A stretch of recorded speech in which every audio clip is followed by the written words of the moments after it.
So hi guys, welcome again to Superior Classes. I am Jay Vadev. Class 12 physics की NCERT series का ये है हमारा 6 lecture. और अब तक हम लोगों ने जो बात कर ली थी वो कूलॉम्स लॉ पे बात कर ली थी। सर फिर से क्यों कूलॉम्स लॉ लिखा हुआ है? क्योंकि कुछ क्वेश्चंस मैंने दिए थे, उनकी प्रैक्टिस करनी है जो कूलॉम्स लॉ के पहले के हैं, और कूलॉम्स लॉ पे बेस कुछ क्वेश्चंस हैं जिनकी हमें प्रैक्टिस करनी है, जिनको हमें समझना है। और vector form of Coulomb's law के लिए एक इंट्रोडक्शन लेना है, एक अंडरस्टैंडिंग डेवलप करनी है कि क्या होता है और किस तरह से ये काम करेगा। क्लियर? तो अब सीधे हम अपना लेक्चर स्टार्ट करते हैं, जिसमें अब तक हम लोगों ने जो बातें कर ली थी उन पे हम एक क्विक रिवीजन लेंगे। जैसे कि हमने बात किया था कि कूलॉम्स लॉ हमें बताता है कि कोई भी दो टाइप के चार्जेस हैं, कोई 2 पॉइंट चार्जेस हैं, टाइप के नहीं बोलूँगा, कोई 2 पॉइंट चार्जेस हैं, वो अगर लाइक चार्जेस हैं तो एक दूसरे को रिपेल करेंगे, यानी कि इन पे रिपल्शन फोर्स लगेगा। और अगर अनलाइक चार्जेस हैं तो अट्रैक्ट करेंगे, यानी कि अट्रैक्शन फोर्स लगेगा। क्लियर? अब ये चीज़ें हमने देखी थी कि दोनों forces equal and opposite direction में होते हैं। फोर्सेस की अमाउंट क्या होती है, इस पर कूलॉम्ब सर ने हमको बताया था कि जो फोर्स होता है वो चार्जेस के प्रोडक्ट के डायरेक्टली प्रोपोर्शन में होता है, चार्जेस के अमाउंट के प्रोडक्ट के डायरेक्टली प्रोपोर्शन में होता है, उनके बीच की जो डिस्टेंस है उनके स्क्वायर के इन्वर्सली प्रोपोर्शन में होता है। हमने इससे फार्मूला निकाला था F = K Q1 Q2 upon R square. ये सारी चीज़ें हमने अब तक बातें कर ली थी। और इसके बाद हमारे पास एक क्वेश्चन था जो मैंने कहा था कि इसको आपने ट्राई करना है, इसका बेस समझा दिया था, क्वेश्चन समझा दिया था कि क्वेश्चन कह क्या रहा है, और आपको कोशिश करनी थी क्योंकि बहुत ही बेसिक सा क्वेश्चन था। अब मुझे देखना ये है कि कितने लोगों ने इस क्वेश्चन को सॉल्व कर लिया है और उनके आंसर्स क्या आए हैं। ठीक, कमेंट बॉक्स में बताइए कि आपने इसको सॉल्व किया, आपको क्या आंसर मिला है इन क्वेश्चंस का। क्वेश्चन नंबर जो फर्स्ट है हमारा, इस पे आपने क्या सॉल्व किया। मैंने बता दिया था कि क्या करना है। अब मैंने कहा ये भी था कि इसको हम सॉल्व भी करेंगे अपने लेक्चर के अंदर, सबसे पहले तो वही कर रहे हैं। ठीक, जैसा कि आप देख रहे हैं बोर्ड के ऊपर कि हमारा क्वेश्चन लिखा हुआ है, कह रहे when a piece of polythene is rubbed with a wool charging by friction, polythene के पीस को वूल से रब किया गया है। कह रहा है ए चार्ज ऑफ -2 × 10⁻⁷ कूलॉम। चार्ज कितना? 2 × 10⁻⁷ कूलॉम। चार्ज का टाइप कौन सा? इलेक्ट्रॉनिक चार्ज है, इसलिए माइनस लिखा हुआ है ना। कह रहा है is developed on polythene, what is the amount of mass which transferred on polythene. कह रहा है कि इतना चार्ज डेवलप हो गया है पॉलीथीन पे। हमने Q = Ne पे बात की थी, और Q = Ne पर बात करके हमने जाना था कि कितने नंबर ऑफ इलेक्ट्रॉन्स ट्रांसफ़र हो रहे हैं, जी हमें बता देता है N, और कितने अमाउंट के चार्ज पे कितना नंबर ऑफ इलेक्ट्रॉन ट्रांसफ़र हो जाते हैं। और हमने जाना था कि अगर नेगेटिव चार्ज आ रहा है मतलब कि इलेक्ट्रॉनिक चार्ज मेजॉरिटी में है, ट्रांसफ़र इलेक्ट्रॉन होता है मतलब इलेक्ट्रॉन्स उस पर चले गए। यही था ना कि इलेक्ट्रॉन्स उस पर चले गए मतलब कि इलेक्ट्रॉनिक चार्ज मेजॉरिटी में आ गए, इसलिए यहाँ पर कहा गया माइनस का, इसलिए यहाँ पे कहा गया है माइनस का 2 × 10⁻⁷ कूलॉम। ठीक है सर, लेकिन कह रहा है what is the amount of mass which transfer on the polythene. Mass का ट्रांसफर कितना हुआ है जो पॉलीथीन पर चला गया है। सर इलेक्ट्रॉन का कोई मास होता होगा, वो मास क्या है, और नंबर ऑफ इलेक्ट्रॉन्स जितने जा रहे हैं उसी से मल्टीप्लाई कर दें। नंबर ऑफ इलेक्ट्रॉन्स जितने जा रहे हैं उसी से हम इसको मल्टीप्लाई कर दें तो क्या हमें ये नहीं मिलेगा कि कितने मास इस पे ट्रांसफर होकर के चले जा रहे हैं? मिल जाएगा। तो मैंने कहा कि मुझे अगर n पता करना है तो n equals to Q by E, है ना। चार्ज का अमाउंट क्या है? चार्ज का अमाउंट है 2 इंटू 10⁻⁻7 कूलम। नेगेटिव का है, यहाँ पर अगर हम नेगेटिव रख देंगे तो हमें पता चलेगा कि चार्ज इलेक्ट्रॉन इंक्रीज हो रहे हैं, अदरवाइज कोई बात नहीं है। और यहाँ पर 1.6 इंटू 10⁻⁻19 कूलम, ये है number of electron, number of electron. और अगर मैं टोटल मास की बात करूं, अगर मैं टोटल मास की बात करूं जो ट्रांसफर हो रहा है, तो मैं कहूंगा n into mass on electron, mass of electron. तो मैं कहूंगा कि यहाँ पर 2 इंटू 10⁻⁻7 अपॉन 1.6 इंटू 10⁻⁻19 और multiplied by mass of electron. अब एक इलेक्ट्रॉन पे कितना मास होता है? 9.1 इंटू 10⁻31 किलोग्राम, -31 किलोग्राम, ये होता है क्या? मास। अब अगर मैं इसको डिवाइड करूंगा, इसको डिवाइड करूं, 19 को मैं ऊपर लेके चला जाऊं, 19 को डिनोमिनेटर से, -19 है तो ऊपर जाकर के +19 हो जाएगा। और यहाँ पर -7 है पावर में, -7 है पावर में, तो यहाँ पर मुझे पावर में मिल जाएगा 10⁻12। ठीक, यहाँ पर हमें पावर में क्या मिल जाएगा सर?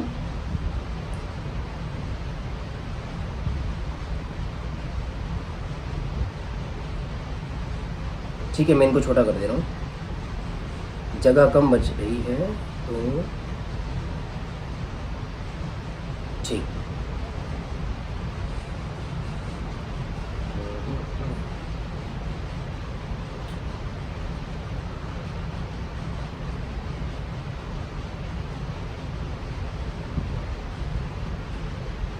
ठीक है, इतनी बात आई होप कि आपको क्लियर हो गई होगी। ठीक, अब इतनी बात अगर आपको क्लियर हो गई तो आगे बात करें। आगे बात करें तो यहां पर ये क्या हो जाएगा?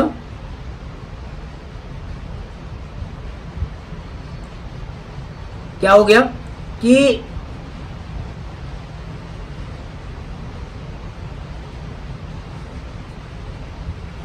टू इंटू 10⁻⁻7 और ऊपर 19 चला गया, डिनोमिनेटर से नोमिनेटर में चला गया, तो ये हो गया 10⁻12 और यहाँ पर 1.6 है। अच्छा, अगर मैं इसको 20 और 16 कर दूं तो इसको डिवाइड करूंगा, क्या आएगा? 1.25 इंटू 10⁻12 और यहाँ पर मल्टीप्लाई करना है 9.1 इंटू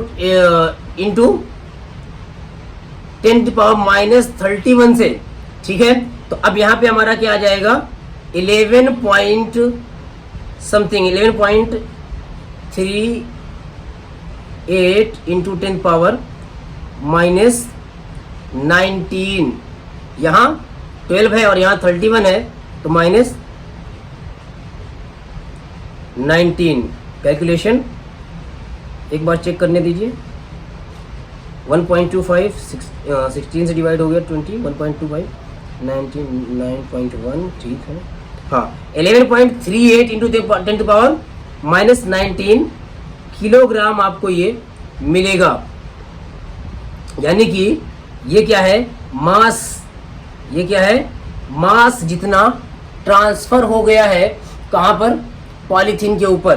पॉलीथीन के ऊपर इतना मास इंक्रीज हो जाएगा। समझ में आई बात? ठीक है, तो ये हुआ ये कि अगर किसी भी पॉलीथीन पे नेगेटिव चार्ज आया, किसी भी पॉलीथीन पे नेगेटिव चार्ज आया, तो इस नेगेटिव चार्ज आने की वजह से उस पे इलेक्ट्रॉन इंक्रीज हो गए, तभी नेगेटिव चार्ज आया। इन इलेक्ट्रॉन्स के इंक्रीज होने से मास इंक्रीज होगा। जितने इलेक्ट्रॉन गए उतना मास इंक्रीज हुआ। यहाँ से हमने नंबर ऑफ इलेक्ट्रॉन निकाल लिया कि कितने नंबर ऑफ इलेक्ट्रॉन्स इंक्रीज हुए, मल्टीप्लाई कर दिया किससे? एक इलेक्ट्रॉन के मास से। मल्टीप्लिकेशन में आप एक बार ध्यान से मल्टीप्लिकेशन और डिवीजन कीजिएगा। यहाँ पर जो मैंने अभी देखा है और किया है वो क्या है, हमें मिला आंसर 11.38 इंटू 10⁻⁻19 किलोग्राम। किलोग्राम क्यों? किलोग्राम इसलिए क्योंकि मैंने जो ये मास यहाँ पर पुट किया है ये हमें किलोग्राम में गिवन था। आई होप कि ये चीज़ आपको अब क्लियर होगी। ठीक, हाँ। अब हमारा एक और क्वेश्चन था, वो नेक्स्ट क्वेश्चन क्या है? वो नेक्स्ट क्वेश्चन हमारा कह रहा है कि 10⁻12 अल्फा पार्टिकल्स। सबसे पहले अल्फा पार्टिकल्स क्या होता है? अल्फा पार्टिकल होता है हीलियम का न्यूक्लियाई। हीलियम, हाइड्रोजन के बाद जो आपका केमिस्ट्री के पीरियोडिक टेबल में जो हीलियम आता है, इस हीलियम का न्यूक्लियाई। न्यूक्लियाई से क्या मतलब है? न्यूक्लियाई से मतलब ये है कि हीलियम पे 2 प्रोटॉन्स होते हैं और 2 ही इलेक्ट्रॉन्स होते हैं। ये इनर्ट गैस का एक एग्जाम्पल है हीलियम। तो हीलियम क्या है सर? यहाँ पर अगर एक हमारे पास हीलियम हो, ठीक है, तो इसके पास कितने प्रोटॉन, नंबर ऑफ प्रोटॉन की अगर मैं बात करूं तो 2 हैं, और नंबर ऑफ इलेक्ट्रॉन की बात करूं तो 2 इलेक्ट्रॉन भी इसके पास हैं। ठीक, ये चीज़ हमारे पास पहले से हमको पता है। अब अगर कह रहा है कि एक हीलियम का न्यूक्लियाई, अगर अल्फा पार्टिकल बोला गया तो मतलब हीलियम का न्यूक्लियाई। हीलियम के न्यूक्लियाई पे 2 इलेक्ट्रॉन्स जो थे वो चले गए, बचा क्या? बचे 2 प्रोटॉन्स। बचे 2 प्रोटॉन्स, यानी कि अगर मैं चार्ज की बात करूं, अगर मैं चार्ज की बात करूं तो +2e का चार्ज आएगा एक अल्फा पार्टिकल के ऊपर। +2e का, प्लस क्यों? क्योंकि प्रोटॉनिक चार्ज है। 2e क्यों? क्योंकि 2 इलेक्ट्रॉन के जाने से ये प्रोटॉनिक चार्ज डेवलप हुआ है। ठीक, अब कह रहा है कि 10⁻12 alpha particles, 10⁻12 alpha particles fall per second on a neutral sphere. किसी न्यूट्रल स्फीयर पे 10⁻12 alpha particles per second fall हो रहे हैं। क्लियर है? पर सेकेंड फॉल हो रहे हैं। कह रहे calculate the time in which the sphere gets charge 2 microcoulomb. मैंने कहा कि यहाँ पे जो हमें चार्ज की बात कर रहा है, ये कह रहा है कितना? कह रहा है कि चार्ज जो आ रहा है वो 2 माइक्रोकूलम का है। मैं कह दूंगा कि Q क्या है बेटा? क्या है? 2 माइक्रोकूलम पॉजिटिव चार्ज है, और तो मैं 2 माइक्रोकूलम को लिखूंगा 2 इंटू 10⁻⁻6 कूलम, क्योंकि हम बातें यहाँ पर कूलम में करने वाले हैं। ठीक, अब अगर मैं बात करूं तो ये चार्ज आएगा कैसे? चार्ज ये आएगा कैसे? मैं लिखूंगा Q इक्वल्स टू, Q आएगा कैसे? अल्फा पार्टिकल्स आ रहे हैं, अल्फा पार्टिकल्स आ रहे हैं। कितने अल्फा पार्टिकल्स आ रहे हैं? 10⁻12 अल्फा पार्टिकल्स आ रहे हैं। अल्फा पार्टिकल पे चार्ज कितना होगा?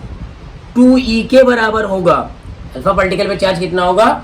2e के बराबर होगा, और ये 2e के बराबर जो चार्ज होगा ये 1 सेकंड में इतना आ रहा है। 10⁻12 अल्फा पार्टिकल 1 सेकंड में आ रहे हैं, तो 2e इंटू 10⁻12 का चार्ज 1 सेकंड में आएगा। टी टाइम तक अगर यही बम्बारमेंट होती रहे, तो Q चार्ज आ जाता है, यानी कि कितना आ जाता है? 2 इंटू 10⁻⁻6 कूलम का चार्ज आ जाता है। अब मैं Q की वैल्यू लिख दूं 2 इंटू 10⁻⁻6 कूलम, ठीक, equals to 10⁻12 into 2 into 1.6 into 10⁻⁻19 into T. T को यहीं रहने दे, बाकी सबको डिवीजन में ले आए। 2 से 2 पहले ही कैंसिल आउट हो चुका। बचा क्या सर हमारा? टी को यहीं रहने दे, बाकी सबको नीचे ले आए।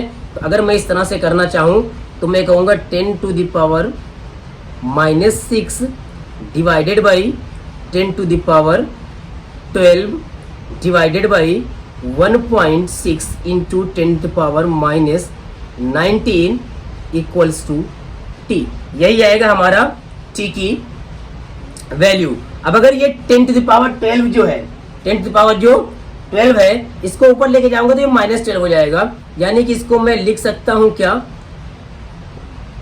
इसको मैं लिख सकता हूं 10 टू द पावर -12 और 6 18 यानी -18 divided by 1.6 into 10 to power -19 है, इंटू 10 टू पावर -19 है। ठीक, अब देखिए ये 19 भी अगर मैं चाहूँ तो इसी टाइम इसको ऊपर कर दें और ये +19 हो जाएगा। हाँ, अब यहाँ पे क्या रह गया, अगर मैं इसको डिवाइड करूँ, कर ही दें, क्या हो जाएगा 10 टू द पावर -18 है, ऊपर जाएगा 19 हो जाएगा, तो ये हुआ 10 और अपॉन 1.6 यानी कि आपका आ गया 16 96। अगर मैं इसको हटा दूँ, रिमूव कर दूँ तो ये 100 हो जाएगा। 96 16 32 और 16 6.25। हाँ, क्या आ जाएगा 6.25 सेकेंड आएगा। सेकेंड क्यों आएगा, सेकेंड क्यों आएगा, सेकेंड इसलिए आएगा कि हमें टाइम निकालना था और हमने MKS सिस्टम में चीज़ों को पुट किया है, इसलिए सेकेंड में हमको टाइम मिलेगा। ठीक है, हमने क्या किया, सबसे पहले हमने किया कि टोटल चार्ज क्या होगा 2 इंटू 10 पावर -6 कूलाम, क्योंकि 2 माइक्रो कूलाम कहा गया था, तो 2 इंटू 10 पावर -6 कूलाम। फिर अब कितना, एक अल्फा पार्टिकल पे चार्ज होता है जो वो बम्बारमेंट हो रही है 10 टू पावर 12 पर सेकेंड में, तो मैं टाइम से मल्टीप्लाई कर दूं, कितने टाइम तक, टाइम ही पूछा गया है, तो 10 to power 12 multiplied by 2e multiplied by t, हमें मिल गया टोटल चार्ज। टोटल चार्ज हमारा 10 टू पावर 6। ठीक, उसके बाद हमने t की वैल्यू निकालने के लिए बाकी सबको एक साइड किया, डिवीज़न किया, मल्टीप्लिकेशन किया, हमको मिला 6.25 सेकेंड। एक और क्वेश्चन मैंने आपको जो दिया था सॉल्व करने के लिए, आई होप कि आपने उसे सॉल्व किया होगा। वो क्वेश्चन ये था कि एक कूलॉम्ब चार्ज पे कितने इलेक्ट्रॉन की डिफिशियंसी या इफिशियंसी हो सकती है, कितने इलेक्ट्रॉन एक्स्ट्रा हो जाएंगे तो एक कूलॉम्ब का चार्ज आएगा नेगेटिव का, कितने इलेक्ट्रॉन डिफिशियंसी में चले जाएंगे, कम हो जाएंगे, तो एक कूलॉम्ब का चार्ज आएगा पॉजिटिव का। ठीक, ये चीज़ें मैंने आपसे पूछी हुई थी, आई होप कि आपने इसको सॉल्व किया होगा।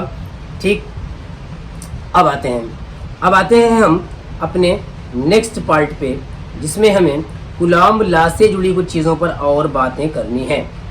कूलॉम्ब लॉ में हमने देखा था कि अगर ये दोनों चार्जेस पॉजिटिव हैं तो ये रिपेल करेंगे एक दूसरे को, और एक फोर्स इस डायरेक्शन में होगा, एक फोर्स इस डायरेक्शन में होगा। अगर मैं इसे 1 बोलूँ, इसे 2 बोलूँ, तो इसे मैं कहूँगा force on 2 due to 1, force on 2 due to 1। और अगर मैं इसे 1 बोल रहा हूँ तो इसे कह सकता हूँ फोर्स ऑन 1 ड्यू टू 2। इसकी बातें हमने की हुई थी। अब अगर मैं इन्हें हटाऊँ, यहीं पर अगर ये नेगेटिव चार्ज है, एक नेगेटिव चार्ज है, एक पॉजिटिव चार्ज है, तो इनके बीच में अट्रैक्शन होगा, इनके बीच में अट्रैक्शन होगा। और जब अट्रैक्शन होगा तो एक फोर्स की डायरेक्शन ये होगी, दूसरे फोर्स की डायरेक्शन ये होगी। अगर मैं इसे 1 बोलूँ, इसे 2 बोलूँ, तो मैं इसे कहूँगा फोर्स ऑन 1 ड्यू टू 2, और इसे बोलूँगा फोर्स ऑन 2 ड्यू टू 1। ये सारे वेक्टर्स हैं, फोर्स सारे के सारे क्या हैं सर, वेक्टर हैं, फोर्स स्केलर नहीं होता। तो जब फोर्स स्केलर नहीं होता तो हमें vector form of coulombs law जानना पड़ेगा। लेकिन मैं उसको समझाऊँ आपको, उससे पहले कुछ ऐसी चीज़ें समझ लें जिससे vector form of coulombs law भी हमारे लिए आसान हो जाए। वो कौन सी चीज़ है सर, वो कौन सी चीज़ है जिससे हमारे लिए vector form of coulombs law भी आसान हो सकता है? एक होता है, एक ऐसी सिचुएशन होती है जिसे हम इक्विलिब्रियम की सिचुएशन कहते हैं। क्या कहते हैं? इक्विलिब्रियम की सिचुएशन। अब अभी तक हमने इन दोनों चार्जेस को सेम अमाउंट का, इक्वल अमाउंट का लिया था, है ना। अब इक्वल अमाउंट के चार्जेस की जब हमने बात की थी तो ये दोनों एक दूसरे पर equal and opposite force apply कर रहे थे। हाँ, चार्जेस के अमाउंट अनइक्वल होंगे तब भी इन पे equal and opposite forces apply होंगे, क्योंकि जो हमें फार्मूला मिला था कूलॉम्ब लॉ से वो था F इक्वल्स टू के Q1 Q2 अपॉन का R स्क्वायर, ये हमें फार्मूला मिला था। अब जब ये हमको फार्मूला मिल गया F इक्वल्स टू के Q1 Q2 upon R square, तो ये चाहे ये F हो चाहे ये F हो, दोनों के लिए है, बस दोनों में डायरेक्शन का डिफरेंस है। और डायरेक्शन हमने बताई नहीं है, डायरेक्शन पे हमने बात नहीं की है। इसका मतलब क्या हुआ? इसका मतलब हुआ कि हमने अभी सिर्फ फोर्स के मैग्नीट्यूड की बात की है, डायरेक्शन की बात नहीं की है। लेकिन फोर्स हमारी एक वेक्टर क्वांटिटी है, इसलिए डायरेक्शन की बात करना ज़रूरी है। तो डायरेक्शन की बात मैं करूं, उससे पहले मैं आपको एक केस पकड़ा रहा हूं, एक केस दे रहा हूं जिसको आपने सॉल्व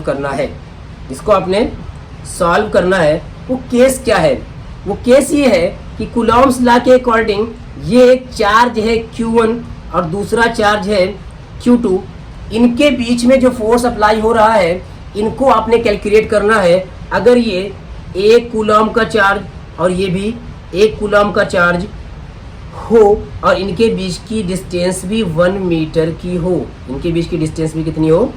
1 मीटर की हो, पहली सिचुएशन। और दूसरी सिचुएशन क्या है?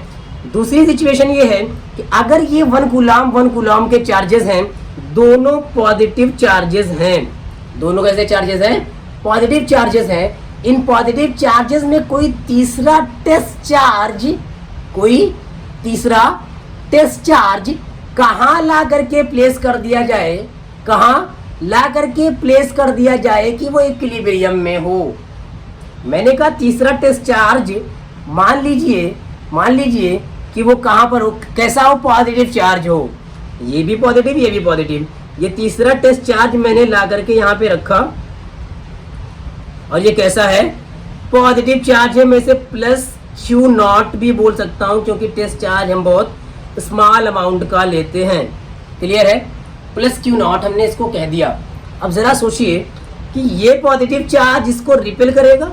अगर मैंने इसको Q2 बोला है, इसको Q1 बोला है, तो Q1 भी रिपेल करेगा, Q2 भी रिपेल करेगा।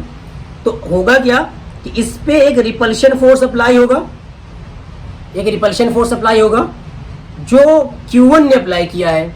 तो इसे मैं कह सकता हूं force on Q0 due to Q1, और दूसरा फोर्स अप्लाई होगा अपोजिट डायरेक्शन में, क्योंकि ये Q2 ने इसको रिपेल किया। एक Q1 इसको रिपेल कर रहा है, एक Q2 रिपेल कर रहा है, तो दोनों ही रिपेल कर रहे हैं। अच्छा, इसको मैंने क्या कह दिया? Force on Q0 due to Q2। अब ऐसा जब हो गया कि इसको Q1 ने भी रिपेल किया, इसको Q2 ने भी रिपेल किया, दो के दोनों रिपेल कर रहे हैं।